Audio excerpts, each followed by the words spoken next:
We heard a rumor on the internet, and supposedly there's an Alpine amplifier board inside this Pyle PLMRA410BT, meaning it's got some solid guts, and since it's the internet, it has to be true, right? And that's impressive because this Elite Series 4-channel marine amplifier also has built-in Bluetooth 2.1. Pyle rates it 100 watts by 4 channels max, and they don't give an RMS specification, which I'm going to suggest isn't a good sign. Stay tuned in a few minutes for our power testing to see what it can really do. Inside the box are 2 high-level harnesses.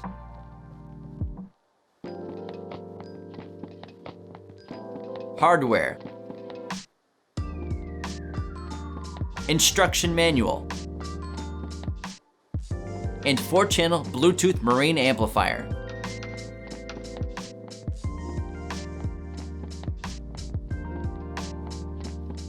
The benefit of having a Bluetooth amplifier is that you don't need to depend on a head unit as your signal source. You can connect your smartphone directly to the amplifier with a Bluetooth connection. This comes in handy big time for people who want to add a system to a boat that doesn't have a head unit. You could also use a Bluetooth amplifier in an old muscle car and not worry about their ancient radio tuners. It is also super convenient for use in many other applications where a small amplifier to power 4 speakers is needed. The built-in Bluetooth features auto connect, so it will remember your device, and has a 25-foot range. Built to be water resistant and weatherproof, the amplifier has a marine grade rating of IP01 and is conformal coated.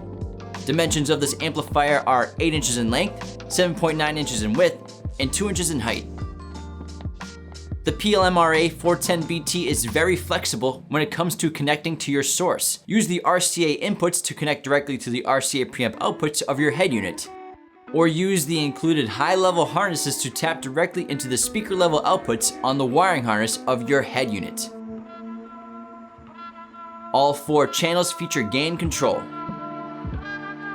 For power and ground connections, we suggest 8 to 10 gauge wire, and for speakers, 16 gauge is more than sufficient for your connections using the silver-plated terminals.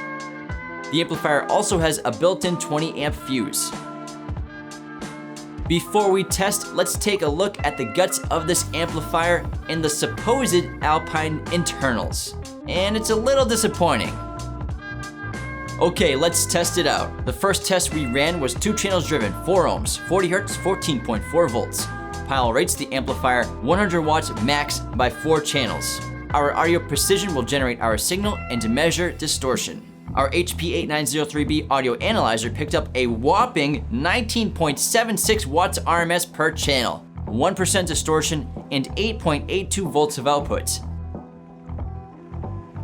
Our AMM1 read 14 watts. We got 8.84 volts on the Lumi, and we drew 4.19 amps of current.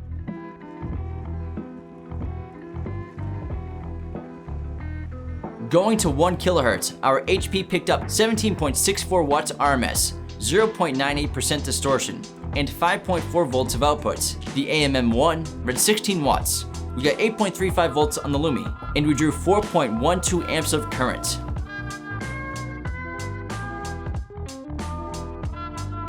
Our final test was frequency response. We used our audio precision to run up each frequency.